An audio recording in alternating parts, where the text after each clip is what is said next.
कृष्णाय वयं नुमः। श्रीमद् भागवत से चौथे स्कंध का प्रसंग है भक्त ध्रुव का वृत्तांत। श्रीमद् भागवत का महात्म्य वर्णन कई बार पहले हो चुका है। मुख्य शब्दों में दो शब्दों में कहे तो भागवत का पहला महात्म्य तो ये कि अनेक हमारे जो धर्म ग्रंथ हैं, सभी धर्म ग्रंथों का सार श्रीमद् भागवत है। जिसने श्रीमद् भागवत का अनुशीलन कर लिया उसके लिए वेद, पुराण, उपनिषद, ग्रंथ, दर्शन इत्यादि पढ़ने की अनिवार्यता नहीं रही। भागवत में जो है सब वही सार है। श्रीमद् भागवत के महात्म्य की दूसरी बात, वो सार क्या है जो भागवत का भी सार है, ये बड़ी महत्वपूर्ण बात है। श्रीमद् भागवत को समाधि की भाषा कहा है। ये हिंदी, अंग्रेजी, संस्कृत वाली भाषा वाली बात नहीं। वैसे भागवत संस्कृत में है, हम लोग अपने सामने हिंदी का अनुवाद रखकर उसकी चर्चा करते हैं। पर महात्माओं ने कहा, बड़े बड़े रसिक जनों ने पिबत भागवत रसमालयम, जिन्होंने भागवत के रस का आस्वादन किया, जैसा अमृत पान करने का सुख, अमृत पीने का सुख जिसने लिया, श्रीमद् भागवत का रसास्वादन जिन संतों ने किया, उन रसिक संतों ने जाना कि भागवत का सार क्या है, भागवत का आधार क्या है, भागवत का वास्तविक महत्व क्या है। तो रसिक जनों ने भागवत के सार को समझा, उसके अनुसार अपना जीवन ढाला, सो तो तरन तारण हो गए, तर गए, सब कर गए। साधारण लोगों को, हम लोगों को कैसे पता लगेगा भागवत का सार क्या है, भागवत का तत्व क्या है। हमारे धर्म ग्रंथों में एक शब्द बार बार आया है, शब्द है धर्म का मर्म। एक धर्म तो वो जो सामने छपा हुआ है, लिखा हुआ है, सब बता रहे हैं, और मर्म उसके अंदर छिपा हुआ भाव वो सबके प्रति व्यक्त नहीं होता, वो तो किसी अनुभवी को प्राप्त होता है। भगवान के प्रेमी रसिक संतों ने भागवत के उस सार को अपने जीवन में अपने अनुभव से पान किया, प्राप्त किया, और वो भागवत का सार तत्व भागवत का अध्ययन करने से पता इतना नहीं लगता जितना उन रसिक संतों की सेवा करने से प्राप्त होता है। जैसे लोगों के हम बीच रहते हैं, जिस प्रकार के हम संग में रहते हैं, वहाँ उपदेश नहीं, नित्य प्रति के जीवन को देखकर हमें अनेक बातों का स्वयं पता चल जाता है। अगर हम रसिक संतों की सेवा में रहें तो इतना पर्याप्त है। रसिक संतों के साथ उनके चरणों में रहकर उनकी सेवा करने से, उनको देखकर, उनके वाणी, उनके उद्गार श्रवण करके हम तत्व वस्तु को थोड़ा थोड़ा पहचान सकते हैं। और जितना पहचान ले, अगर उसको जीवन में उतारें तो आगे के गूढ़ अर्थ और भी हमें पता चल सकते हैं। मैंने कोई संत सेवा तो नहीं की। भागवत का मर्म, भागवत का छिपा अर्थ, भागवत का तत्व, ये तो संत सेवा से प्राप्त होता है। संत भी सब नहीं, रसिक संत जो श्री कृष्ण के प्रेमी हैं। वर्तमान युग में कहीं कहीं श्री कृष्ण प्रेमी संत रहे हैं। मेरा ये सौभाग्य है, भगवान की मुझ पर ये कृपा है कि रसिक संतों का मैं सेवी तो नहीं रहा। मैंने सेवा तो देखो किसी की नहीं की, काश कि मैं कर सकता होता है। पर रसिक अनेक रसिक संतों का, बहुत अधिक संख्या में रसिक संतों का मैं अनुराग का पात्र रहा, उनके स्नेह का भागी रहा, उनका कृपा पात्र रहा, उनके संपर्क में रहा, उनके संग रहा। ये कृपा मुझ पर उन रसिक संतों की है या भगवान की है, एक ही बात है। उनके संग रहकर, उनकी सेवा में थोड़ा बहुत रहकर, यथा श्रुतम यथा गृहीत्वम, जैसा सुना थोड़ा बहुत और जैसा ग्रहण किया थोड़ा बहुत, वैसा आप लोगों के सामने रखने का प्रयत्न करूं थोड़ा बहुत, सो भी बहुत है। भागवत के सार को, भागवत के रस को रसिक संतों ने कुछ कुछ समझा है, बहुत कुछ समझा है। आसपास वालों को उन्होंने जितना समझा, उसका जितना भाग समझा सकते थे उतना समझाया है।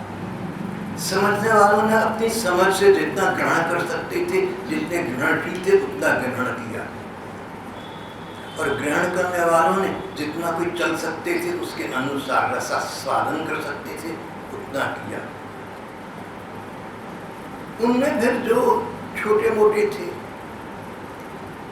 उन्होंने जो थोड़ा बहुत समझा, जैसा समझा, जैसा वाणी है, जैसी अभिव्यक्ति है, वैसा थोड़ा बहुत आप लोगों के सामने रखा। इस दृष्टि से श्रीमद् भागवत का रस, श्रीमद् भागवत का सार जो आपके इन भाई से थोड़ा बहुत समझ आया है, जीवन में उतरा नहीं मगर थोड़ा बहुत समझ में आया है, वो तो बड़ा स्पष्ट है, असंदिग्ध, अशक्य, अमोघ है।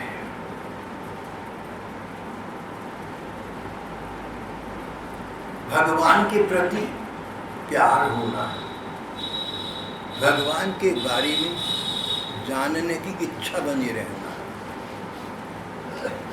भगवान को जानते हैं, थोड़ा बहुत पढ़ते हैं, सुनते हैं, लेकिन भगवान में ऐसा अनुराग हो जाए, भगवान में ऐसा प्रेम, ऐसा आकर्षण, ऐसा लगाव हो जाए कि भगवान की लीलाएं, भगवान की कथाएं भले ही अनेक बार पढ़ी हूँ, अनेक बार सुनी हूँ, लेकिन ऐसा आकर्षण हो भगवान में कि बार बार सुनी कथाएं लीलाएं, बार बार पढ़ी कथाएं लीलाएं, बार बार सुने पढ़े तो फिर उतना ही रसास्वादन हो, मन को उतना ही सुख मिले जितना पहली बार मिला था। भागवत का रस, भागवत का सार तो सीधा है, भगवान में प्रेम होना चाहिए। और प्रेम भी कैसा? प्रेम अनेक प्रकार का है, सब प्रकार का प्रेम ठीक है, पर भागवत का सार तत्व की बात चल रही है, गहरे गूढ़े अर्थ की बात चल रही है। भागवत का वो अर्थ है भगवान के प्रति इस प्रकार का अनुराग जैसा आज से 5.25 सहस्र वर्ष पूर्व वृंदावन की गोपिकाओं का था। या दुहनी वहननी मथनूपलिप प्रिंकिंक नाडरुदितो क्षणमार्जनाद गायन्ति चैन मधुरक्त धीयुष कंठो धन्या व्रजस्ति अगुरुक्रमचित्तयाना। गोपिकाएं विरक्त नहीं थी, संन्यास्त नहीं थी, जंगल में नदी के किनारे नहीं बैठी, घरों में थी। कोई छोटी बच्चियां थी, कोई दायित्वपूर्ण महिलाएं थी, कई ससुराल में थी, सास ससुर पति पत्नी बच्चे सब थे। लेकिन क्या था उनका? गायों का दूध दूहते समय, गायों का दूध दूह रही है और मन की आंखों से लग रहा है कि श्री कृष्ण मेरे पीछे खड़े हैं। उन्होंने मेरी कंधे पर हाथ रखा, मुझसे कह रहे हैं कि गाय की दूध की धार तो मेरे मुंह में डालना, बर्तन में क्यों ले रही है? आंखें खोलकर देखें क्या हो गया मुझे, कृष्ण कहाँ है? अरे आकर चला गया, चंचल ऐसा। ये नहीं सोचा कि मेरे मन की कल्पना थी, सोचा आया तो था, लेकिन इतना चंचल है, इतना द्रुतगामी है, हवा की तरह अब यहाँ कल वहाँ भागा फिरता है। छोटे रोते बच्चों को चुप कराते समय, पति की सेवा करते समय, सास ससुर को भोजन परिवेशन करते समय, स्नान करते समय,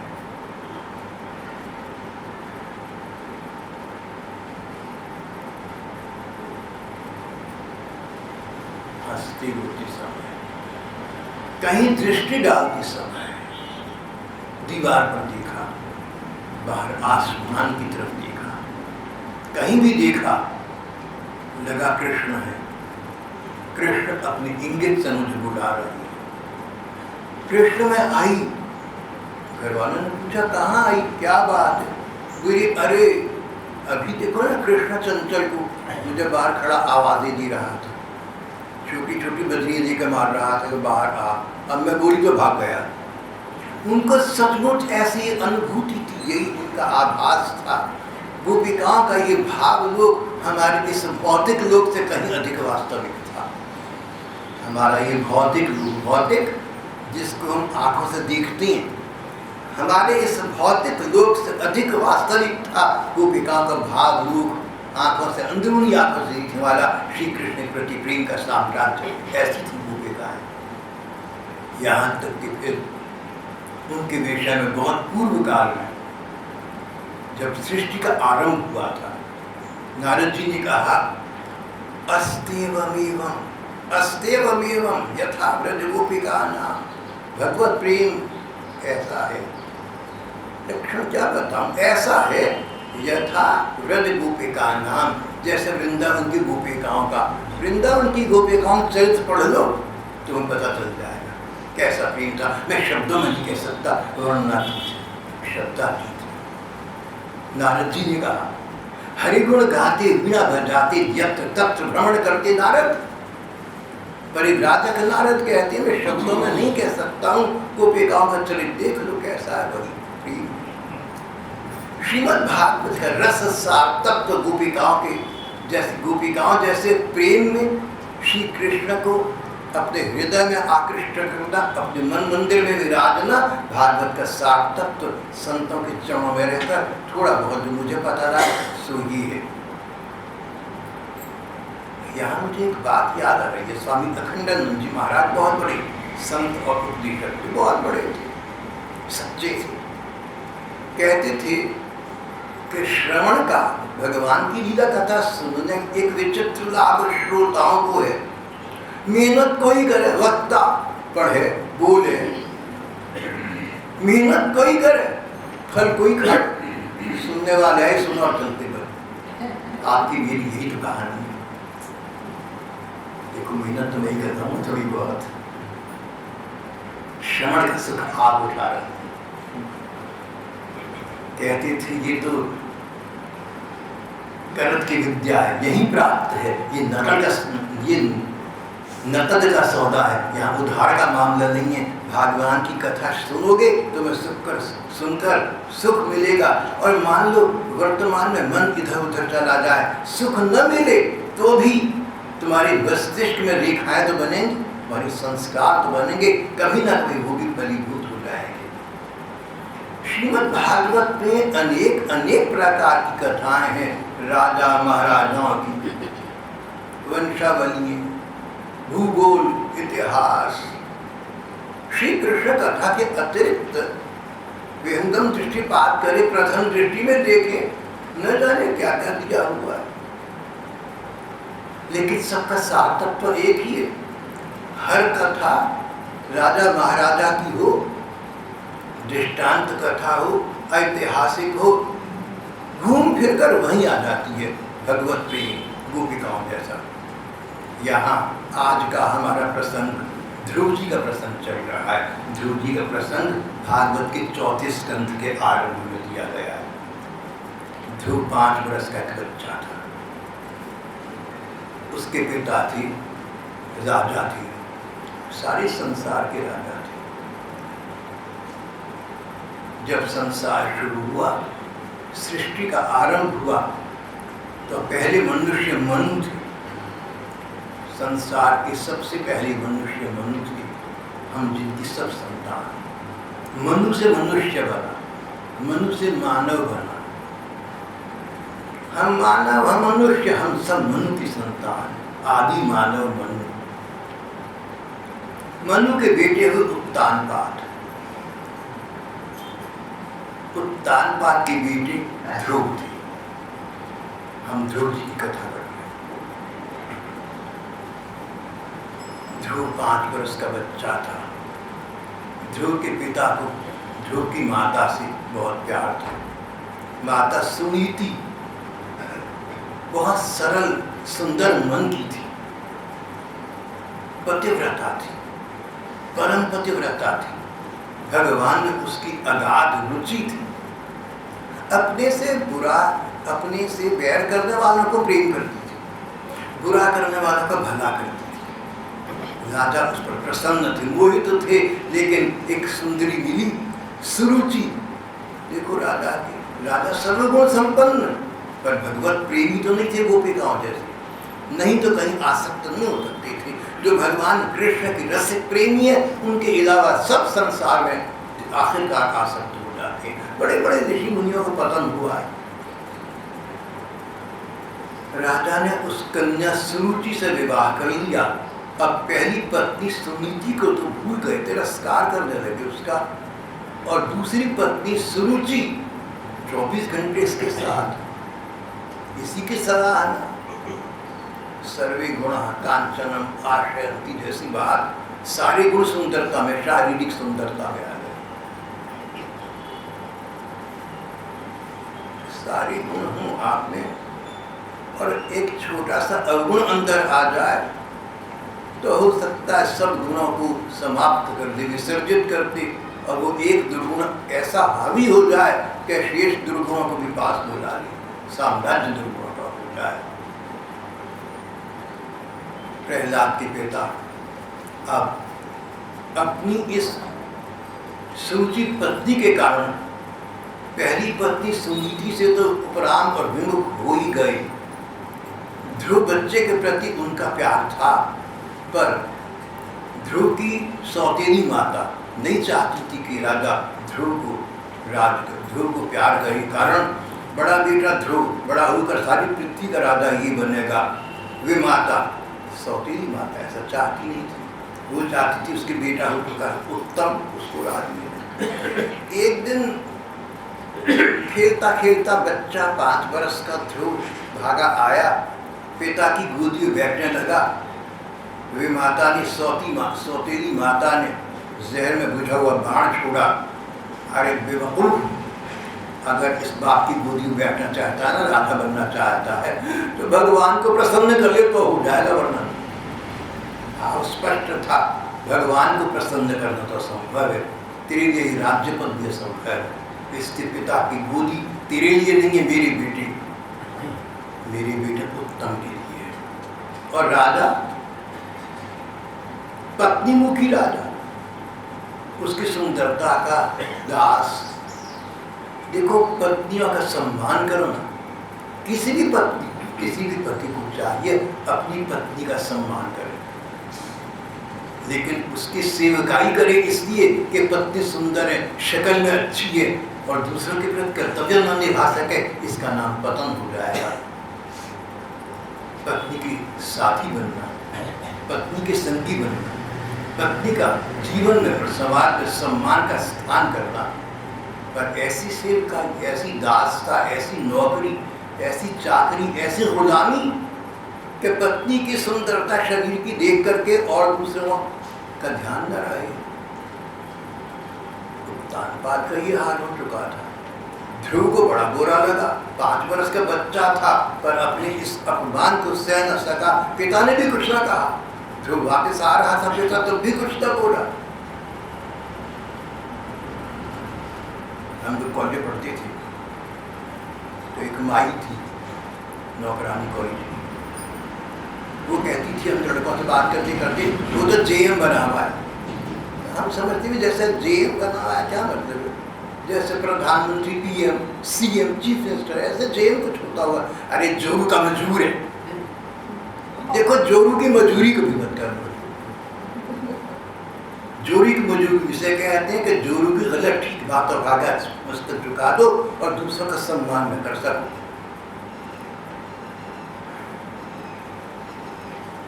ध्रुव घर से निकल गए। माँ ने भी कहा, जन्मदात्री माँ ने सुनी कि ठीक है बेटा, भगवान को प्रसन्न कर, भगवान प्रसन्न हो जाएंगे। भगवान तो भावना से प्रसन्न होते हैं। छोटा बच्चा 5 वर्ष का है तो तू क्या हुआ, मेरी आंखों का टुकड़ा है, मेरे कलेजे का टुकड़ा है, तो क्या हुआ, मैं तुझे दूर करके अभी चाहूंगी कि तू भगवान को प्रसन्न करके अपने स्वाभिमान को वापस ले। तू राजा का बेटा है, तू सार काम नहीं है। ध्रुव चल पड़ा। 5 वर्ष का बच्चा घर से निकल कर आती में नारद जी मिली, देखा कि ध्रुव सचमुच भगवान को पाने का सुपात्र है। सारा तरीका बताया, उपाय बताई, साधन बताई और कहा कि तू मधुपुरी चला जा, तू मधुवन चला जा, तू मथुरा चला जा। मथुरा में भगवान कृष्ण ने प्रकट होकर 12-13 वर्ष नंगे पांव घूमकर लीलाएं की। यमुना जी के किनारे इस वन में बैठकर तुम श्री कृष्ण का ध्यान कर, ये प्रसन्न हो जाएंगे।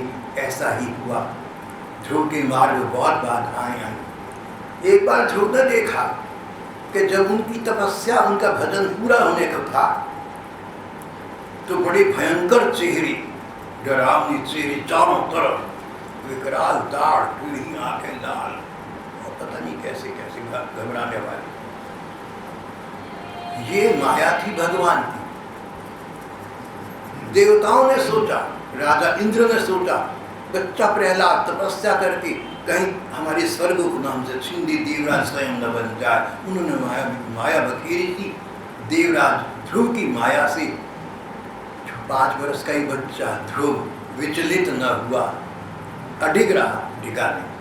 बोला भगवान का ध्यान कर रहा हूं, मेरा कोई क्या बिगाड़ सकता है।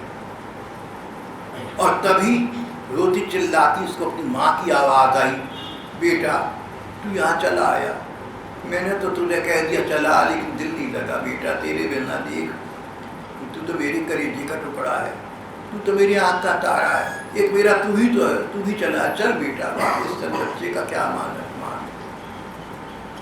ध्रुव ने आंखें खोलकर देखा, माता सुमति सामने खड़ी है। बोली माँ तुमने कहा था भगवान को तू पा सकता है, मैं पाए बिना वापस नहीं जाऊंगा। स्पष्ट इनकार कर दिया। माँ अंतर्धान हो गई तो पता लगा ये भी देवताओं की माया थी। सचमुच सुनीति आई ही नहीं थी वहां पर। देवताओं ने माया जाल फैलाना चाहा। पहले डर दिखाकर प्रहलाद दोबारा पहले डर दिखाया, ध्रुव को विचलित करना चाहा। फिर माँ की ममता सामने आ जाए, ध्रुव को विचलित करना चाहा। पर हिमालय से निकली ब्रह्मपुत्र नदी को सागर में मिलने से कौन रोक सकता है। भगवत प्रेमी के, किसी भी प्रेमी के मार्ग में बाधाओं का कोई स्थान नहीं होता। 7 समुद्र पार पहुंच जाता है अपनी मनोबल से। जब भगवान का संबल साथ तो क्या कहेंगे। ध्रुव के सामने भगवान प्रकट हो गए। शंख चक्र गदा हस्तधारी चतुर्भुज भगवान सामने थे, वर मांग। अभी ध्रुव कुछ बोलते, भगवान ने कहा ध्रुव तुम्हारे पिता के राज सिंहासन की क्या बात,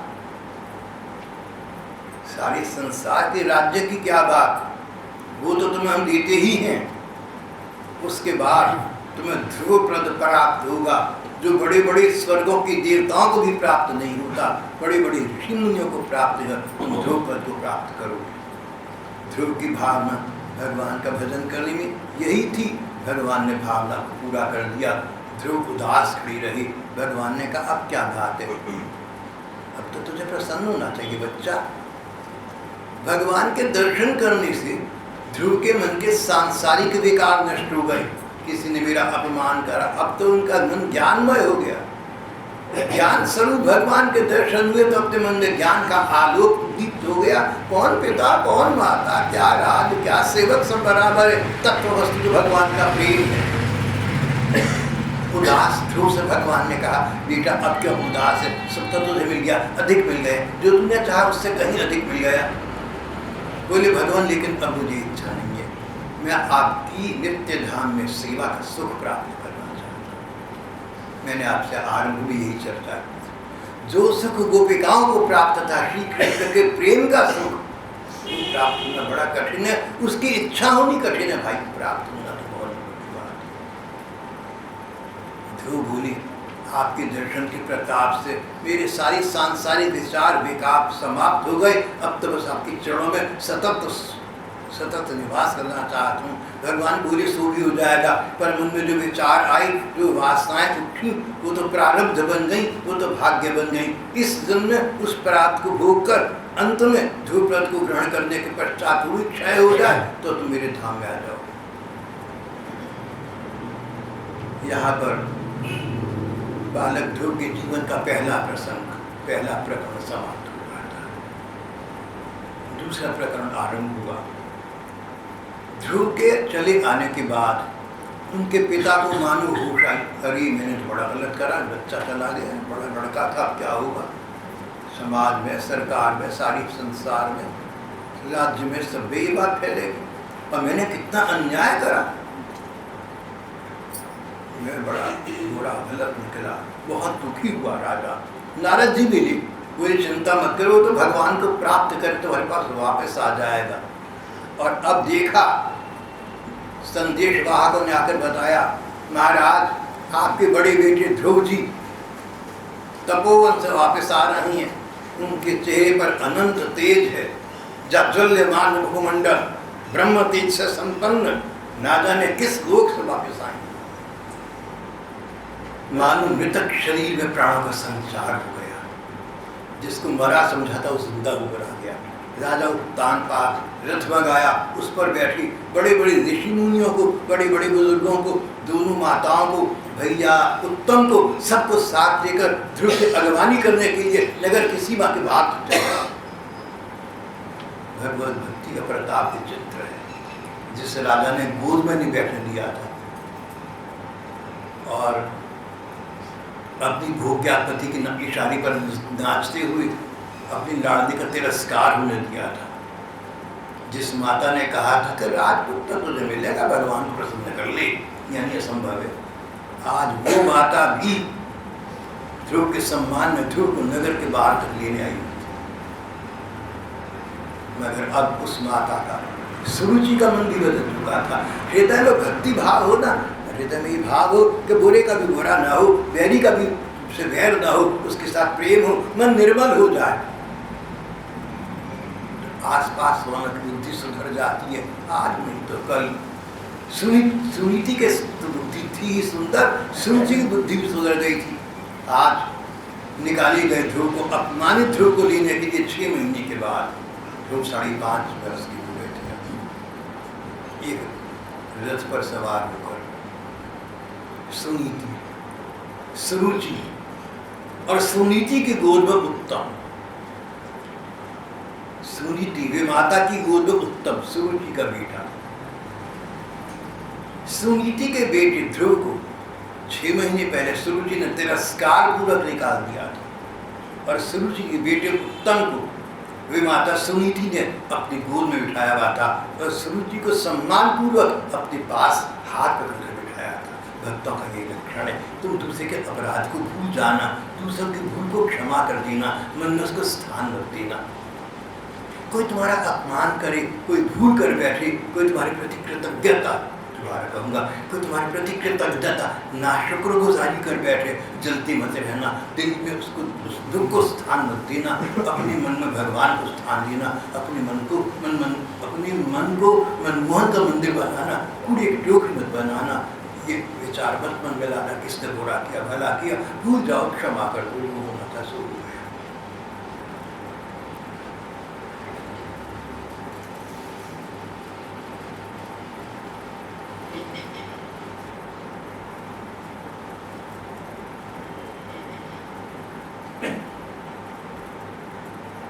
राजा रानी, भैया उत्तम, आबात्यगण, दरबारी, अधिकारी, मंत्री, पार्षद, गण्यमान्य सभी नागरिक ध्रुव का सम्मान करने के लिए जैसे ही ध्रुव को देखा अपने अपने रथों, हाथी और वाहनों से नीचे उतर गए। पर अब ये पहली वाली ध्रुव नहीं थी, 6 महीने पुरानी वाली, जिनको सम्मान की कामना थी, जिनको स्वाभिमान आहत होना दुख दे रहा था। ये तो सुख दुख से ऊपर जा चुके थे, ये तो भगवत दर्शन कर चुके थे, इनको बड़े सुख का पता लग गया था। संसार के सब सुख, भगवान के सुख सामने फीके हो जाते हैं। जो उस स्थिति में आ चुके थे, उनको सम्मान से क्या लेना तब बैठना। अब ये पहली वाली ध्रुव नहीं थी। भगवान के दर्शनों से इनके सारे बंधन मुक्त हो गए थे। राजा उत्तानपाद की एक बहुत बड़ी कामना पूर्ण हो गई, मेरा बेटा वापस आ गया। उन्होंने बार बार बेटे ध्रुव का सिर सूंघा और आनंद तथा प्रेम कर निकलने वाली ठंडे ठंडे आंसू से उन्हें लहला दिया। संपादक कहती हैं कि आनंद या प्रेम के कारण जो आंसू बहते हैं वो ठंडे हुआ करते हैं, और दुख के कारण जो आंसू आते हैं वो गर्म होते हैं। संपादक की टिप्पणी में ऐसा लिखा है।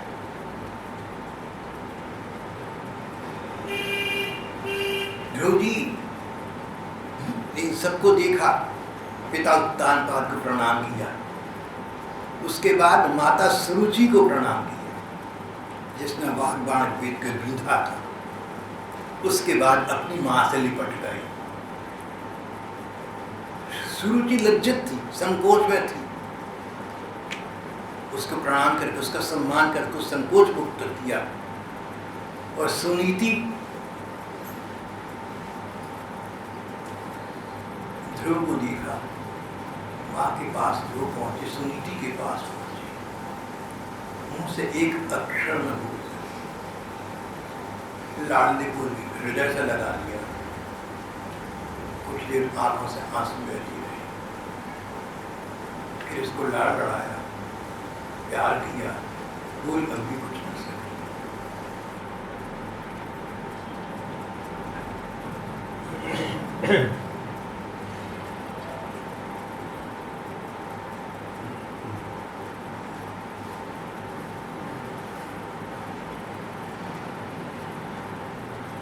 यस्य प्रसन्नो भगवान् गुणैर्मत्रैत्याभिहरि तस्मै नमन्ति भूतानि निम्नमाप्य स्वयं। कथा का दिया आप लोगों के लिए, हम लोगों के लिए, भगवत पथ के अगर हम पथेंगे तो हमारे लिए पथिकों के लिए बहुत बढ़िया बात है। जो भगवान के भक्ति मार्ग पर चलती हैं, तीर्थ करें न करें, गंगा जल से स्नान करें न करें, ये बारी बातें करें अच्छा, न करें कोई बात नहीं, लेकिन उनके चरित्र और स्वभाव में ऐसे गुण आती हैं, गुण आ जाती हैं, जैसे छोटों के प्रति प्यार, बड़ों के प्रति सम्मान, बराबर वालों के लिए अभिनंदन, मित्रता, करुणा, दया, क्षमा, ऐसे गुणों का चरित्र में और स्वभाव में विकास हो जाता है। ऐसे गुणों का जो गुण भगवान को प्रसन्न करते हैं, भगवान को प्रिय लगते हैं। प्रहलाद में इन गुणों का विकास हो जाता है, इसलिए भगवान को दोबारा कहूँगा, ध्रुव जी में इन गुणों का विकास हो गया था, इसलिए ध्रुव जी को भगवान ने प्रसन्न होकर दर्शन दिए थे। वो ध्रुव जी आज सबके सामने थे, सबके प्रति स्नेह, सम्मान और मित्रता का भाव था। मित्रस्याहं चक्षुषा सर्वाणि भूतानि समीक्षे, मित्रस्याहं चक्षुषा सर्वाणि भूतानि समीक्षे ऋग्वेद की उक्ति है। मैं सबको मित्रता की दृष्टि से देखी। ध्रुव की दृष्टि ऐसी बन चुकी थी, देखो नहीं देख रहे थे, हम सबकी दृष्टि ऐसी हो जाए। कोई हमारी से बैर करे ना, कोई हमारा बुरा करे, मन में तो उसका हित चिंतन करना, मन में तो उसकी कल्याण कामना करना। ये न कहना इसने इतनी बुराई करी, चलो मैं तो कुछ नहीं कर सकता, भगवान तो देख रहा है, बंदा भगवान देगा। नहीं नहीं, ऐसा मत कहना। तुम कहना भगवान मुझे ऐसा लग रहा है कि इसने मेरे साथ बुराई की, मेरे साथ बैर किया, ऐसा मुझे लग रहा है। अगर तुम्हें भी लग रहा हो तो ठाकुर इसको सद्बुद्धि प्रदान करना, इसको दंड मत देना, इसको सद्बुद्धि प्रदान करना।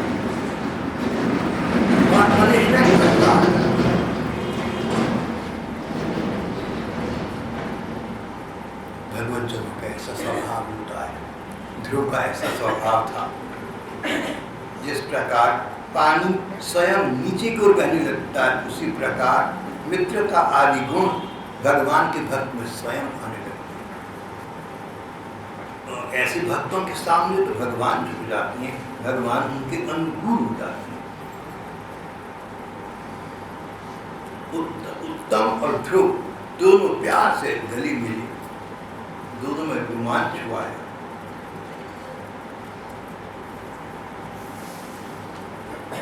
सब लोग ध्रुव के प्रति अपना लाड़ प्यार प्रकट कर रही थी। अभ्यर्चित सदा नूनम भगवान प्रणतार्त्या यदुध्याय धीरा मृत्यु दिक्यु सुदृढ़।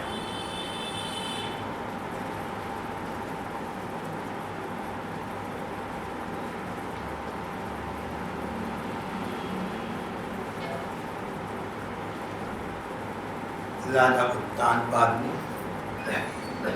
अपने बेटे ध्रुव को गोद में लिया, अपनी वाली हथेली पर बिठाया। बड़े उल्लास और हर्ष के साथ संसार के स्वामी राजा उत्तानपाद ने राजमहल में राजभवन में प्रवेश किया। ध्रुव उनकी गोदी में था। 6 महीने पहले इसी गोदी से फटकार कर निकाला गया था। 6 महीने के अंदर उस गोद में राजा ने स्वयं बैठाया। ध्रुव स्वयं इन बातों से ऊंचे उठ चुके थे, कौन पिता, कौन माता, कौन पुत्र, कौन पत्नी, ये सब इस जन्म के नाते हैं। पहले जन्म में भी आपके कोई पति पत्नी रहे होंगे, पहले जन्म में भी आपके कोई पुत्र पिता रहे होंगे, तब आपको उन लोगों से इतना मोह रहा होगा कि उस जन्म में ये कहा होता इनसे बिछड़ जाओ तो तुम्हारा रूह निकल आता। जिस व्यक्ति को याद करके आज हम रो रहे हैं, पिछले जन्म में पिछले लोगों को याद करके हम ऐसे रोया करते थे। और तब को इस जन्म वाले को लाकर खड़ा करता, हम मुंह फेर देते। और जिनके साथ आज तुम्हारा मोह ममता का नाता है, राग द्वेष का नाता है, दिल में जिनके लिए जगह गहरी बनी हुई है, अगले जन्म में इनके साथ कुछ होगा, नए लोगों के साथ होगा। ये तो संसार है, ये तो 4 दिन की चांदनी है, ये तो रील का डिब्बा है। ये सब लेक्चर आप बहुत बड़ी बड़ी उपदेशों को सुन चुके। राजा ध्रुव के मन में वास्तविक ज्ञान का उदय हो चुका था। जब राजगद्दी को नहीं, जब पिता की गोद को चाहा तब नहीं मिली, अब चाहत नहीं रही, तो पिता की गोद के साथ साम्राज्य मिल रहा था। पूरा संसार उनका आदर कर रहा था।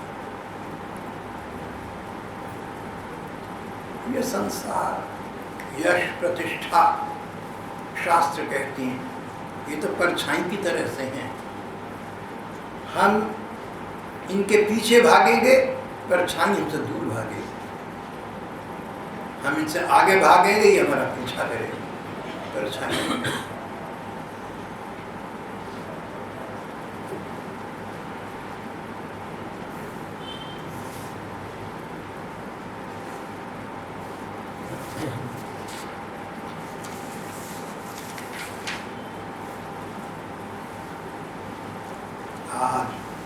राजनगरी को नई नई नगर वधू की भांति आज राजनगरी को नववधू के समान सजाया गया था।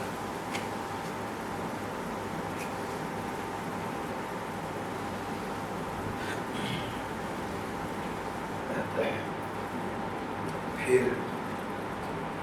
राजा ने देखा, सारे संसार के स्वामी थे राजा उत्तानपाद। अभी अभी आपसे कहा ना, ग्रंथों में लिखा है, भागवत में लिखा है कि ये संसार का आरंभिक काल था। पहली पीढ़ी थी मनु की, दूसरी पीढ़ी उनके बेटे उत्तानपाद की, तीसरी पीढ़ी होगी बेटे ध्रुव और उत्तान।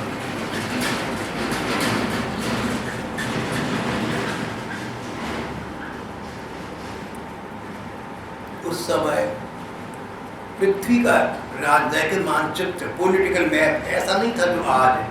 सारी पृथ्वी एक थी, सर्वई भूमि गोपाल की ये स्थिति थी। सारा संसार एक था, सारी पृथ्वी एक थी। इसके अधिपति थे मनु, मनु के बाद बने उत्तानपाद। उत्तानपाद ने राजधानी बनाई ब्रह्मावर्त में। ब्रह्मावर्त यमुना जी और गंगा जी के बीच के स्थान को कहते हैं। ये संगम के पास इलाहाबाद अयोध्या के लगभग पास पड़ा। लगभग महाराजाधिराज आज अपनी पूरी राज सत्ता के साथ प्रहलाद को अपनी हथेली पर अपनी गोद में बिठाए हुए अब राजभवन में प्रवेश करते।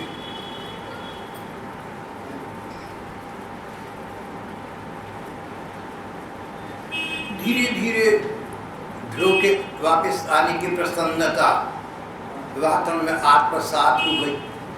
अब तो पता चल ही गया कि ध्रुव वापस आ गए। भले ही पहले वाले ध्रुव नहीं है, पर शरीर तो वही है, माता पिता तो वही, ध्रुव वापस आ गए। ध्रुव को पलते पढ़ते बड़ा होते समय न लगा, समय अबाध गति से आगे बढ़ाता लगा रहा। ये काल है ना, समय, ये काल चक्र, समय का प्रवाह अबाध गति से प्रवाहमान है। काल चक्र चला जा रहा है, इसको कौन रोक सकता है?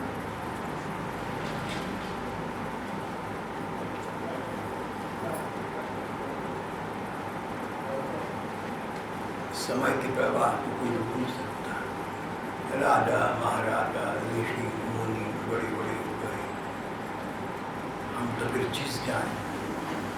इससे तो यही पता लगता है, बढ़ते हुए समय को हम रोक तो नहीं सकते, लेकिन अकल से काम ली, कुछ समय बीत गया वापस नहीं आएगा।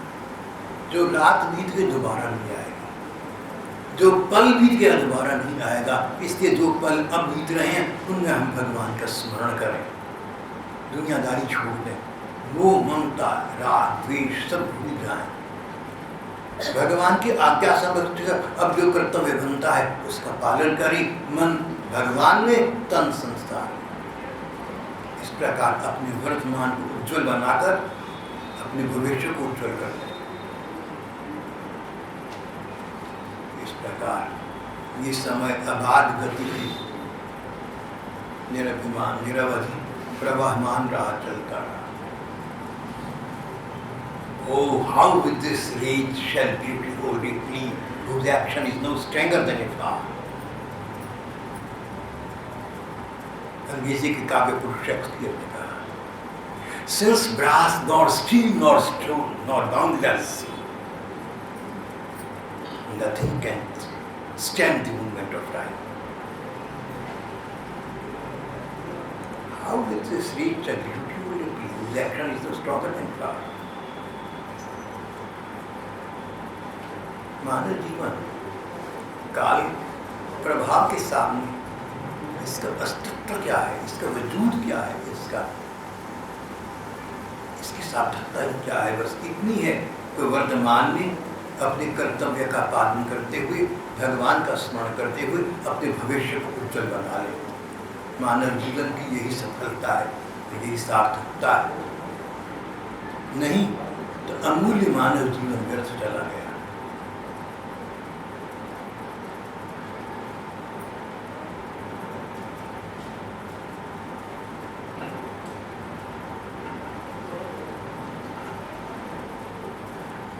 कहीं अन्यत्र एक बात मैंने पढ़ी या सुनी, मुझ पर लागू हो गई, मुझे बहुत अच्छी लगी। समय, काल, काल, कान और ध्यान, ये तीन चीजें हैं। काल, समय। आप लोग, मेरा विचार है, घर गृहस्थी के हजार झंझट होंगे, बड़ा व्यस्त जीवन होगा। उस व्यस्त जीवन से कुछ क्षण जैसे तैसे निकाल कर यहाँ पहुँच गए। आपने मुझे काल का अंश समय दिया।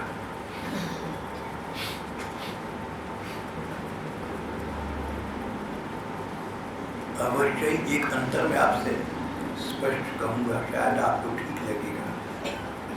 फिर ये बात आप भी विचार में रखी कि एक भाई बहन वो हैं, अम्बाला में है, छावनी में है, जैसे तैसे समय निकाल कर बाधाओं से सही आ रहे हैं, लेकिन उतनी ही बाधाएं, उससे अधिक बाधाएं सहकर वो भाई बहन जो चंडीगढ़ कुरुक्षेत्र करनाल से आ रहे हैं या दिल्ली से आ रहे हैं, इस समय विराज रहे हैं। उनका समयदान स्थानीय भाई बहन का अपेक्षा में अधिक लगता है। अरे लोकल होते हुए कितनी कठिनाई से समय निकाल कर तुम आते हो, और जो लोग बाहर से आते, चंडी से आए, करनाल से आए, 2-2 घंटे तो कहीं रिश्ते में लगते होंगे। चलिए पहले तो समय का दान, काल। दूसरा कर्णदान, अपने कान दान करना, बात को सुनना। आप लोग समय निकाल कर आए, आपने काल मुझे दान में दिया, आपने कर्ण अपने कान दिए, कान लगाई बात सुनने के लिए। ध्यान, ध्यान पूर्वक बात को सुनना, मन को बाहर मत भागने देना। अब समय निकाल कर आए हो ना, तो समय का पूरा पूरा लाभ उठाना। मेरे विचार से अधिकतम भाई बहन ऐसा याद कर रहे हैं। तो जो भाई बहन अपने कान का दान कर रहे हैं, अपने कानों का दान कर रहे हैं, अपने ध्यान का दान कर रहे हैं, सबसे बड़ी दाता वही है। आप लोग तो दाता हैं, तो आपसे उपकृत आपका वक्ता बनकर यहाँ बैठा। मैं तो नहीं कथा में जाऊँगा, कोई मुझे कहे अच्छी से अच्छी कथा हो रही, आप नियमित जाया करो, बड़ा कठिन है मेरे लिए। जो काम धाम को खाली नहीं कर रहे, पता नहीं कहाँ बैठा हूँ। किसी की याद में दुनिया को है भुलाए हुए, जमाना गुजरा है बिना ख्याल आए हुए। खाली में कोई काम नहीं, कोई काज नहीं। 6 महीने पहले एंजाइना हुआ, एक चिंतक डॉक्टर बोले रेस्ट करो जी, रेस्ट करो। मैंने कहा मैं क्या कर रहा हूँ, आपकी तरह सारा दवा का डिब्बा लेके मरीजों को तो देखने जा रहा हूँ। अरे रेस्ट ही है भाई, और क्या है। काश के डॉक्टरों ने मुझे कहा होता रेस्ट करो, अरेस्ट करो। जीवन वही है जहाँ एकांत पे बैठकर आप किसी को अपने हृदय में अरेस्ट करो। मुझे आवश्यकता रेस्ट की उतनी नहीं जितनी अरेस्ट की है। भाई बहन शुभकामना करें कि मैंने आपको अच्छी बातें सुनाई भागवत पढ़कर, बदले में आप दान दिए, जैसे आपने काल दान, कान दान, ध्यान दान। इसी प्रकार से ये शुभकामना करें कि मैं रेस्ट करूँ या ना करूँ, अरेस्ट कर सकूँ, लाभ प्राप्त हो जाए। आज का हमारा प्रसंग यहाँ समाप्त हो जाता है।